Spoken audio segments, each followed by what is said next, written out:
welcome back. This is my last video of my favorite books and series of 2020, and these are all the standalones that I liked in 2020. My last one is just kind of books that I read and I liked. The first one was The Huntress by Kate Quinn. I really enjoyed this one. This was a World War II, or kind of a post-World War II historical fiction about a group of Nazi hunters, and they are hunting the Huntress, who was someone that they considered pretty brutal. That she went and she gathered a bunch of children to her house, she fed them, and then she killed them. And there's one person in their group that knows what she looks like, and they don't know where she is, but they've had some clues that she's in Boston. Now, the thing that I liked about this book was the characters. I thought were really great. The woman who is the villain, like, it doesn't ever hide who she is. Like, you know it's her. But she's such a great character that you don't want it to be her. But there wasn't, like, a surprise at the end, like, oh, I had no idea. I obviously knew she was a horrible person. I just didn't want her to be. I also enjoyed how the relationships were portrayed in this book, because they were just really different than, like, your classic love stories or anything. Most of the women in this book, they had this kind of attitude that, yes, I love you, but I also have these things out of my life that I want, and because of that, I can't be with you. So the next one is The Kite Runner by Khaled Hosseini, only I'm sure I'm saying that wrong. This was a really great story. It does have some not very nice things that happen, so there are trigger warnings.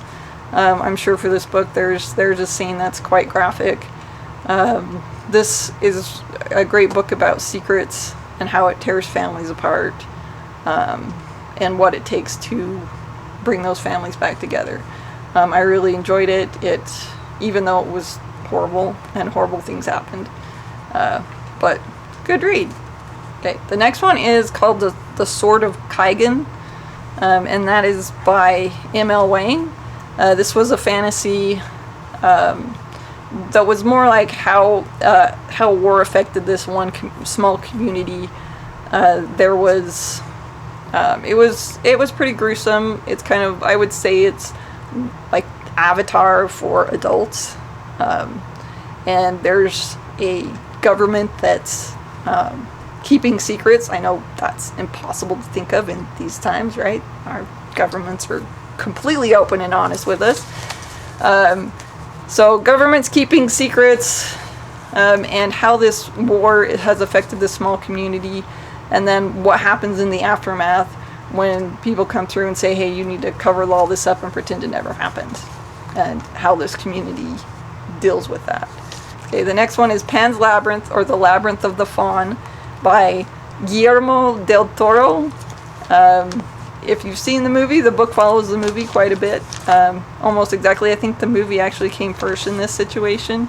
This is about a little girl who has this really, like, the evil stepfather, and her mom's about to have a baby, and they go to this farm, and she finds a labyrinth to another world, and she has certain tasks that she has to complete in order to be found that she is like the princess of this world. It does not end how you would want it to, I guess, especially for a children's story. It's pretty dark. I believe it's considered middle grade, and it's pretty dark for middle grade. Next one is The Girl Who Drank the Moon by Kelly Barnhill. I thought this was probably one of the cutest books I'd ever read. I listened to the audiobook, and it was amazing. It's about there's this town, or a protectorate as they called it, and every year they must sacrifice a baby to the witch in the swamp, or the witch will come and, like, destroy them. And so every year they take a baby out and put it in the woods, and then there's this witch in the swamp, and she can't understand why every year this protectorate places a baby in the middle of the woods. So every year she comes and rescues it and takes it to a family that will love it, feeding it starlight on the way. But one time accidentally feeds the baby moonlight, which makes the baby magic. And so now she has to raise the baby as her own. Okay. Next one is The Boy, the Mole, the Fox, and the Horse. This is by Charlie Mackey. This was just a really cute story. It's about friendship. It's about things that we sacrifice in our lives, things that we're afraid of, and how do you overcome those.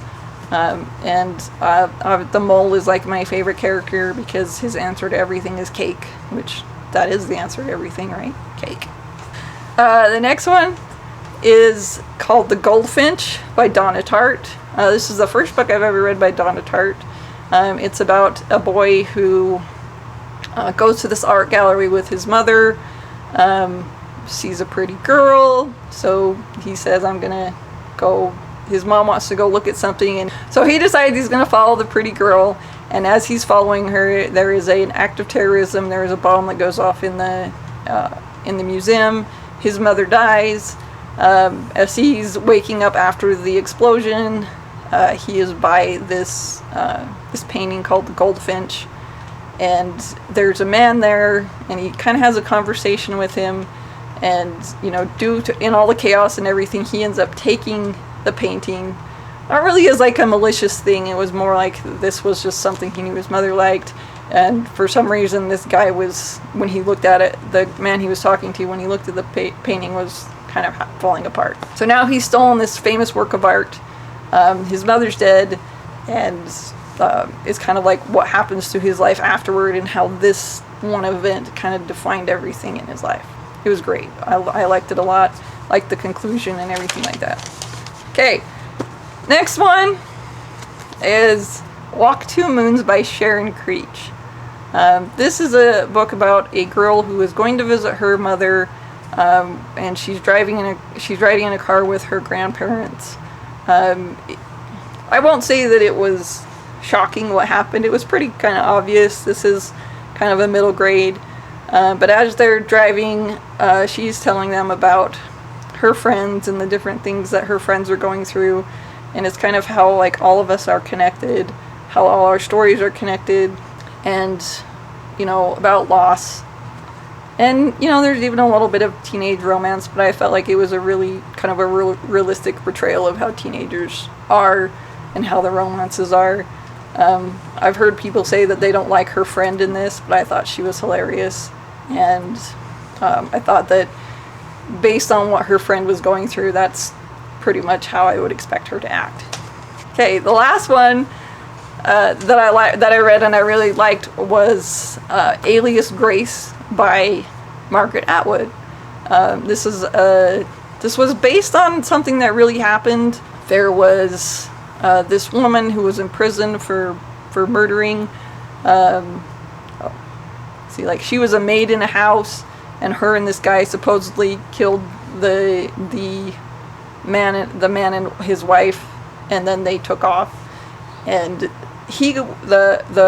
so the law caught up with them. The man was hanged for murder, and she was put in prison for life.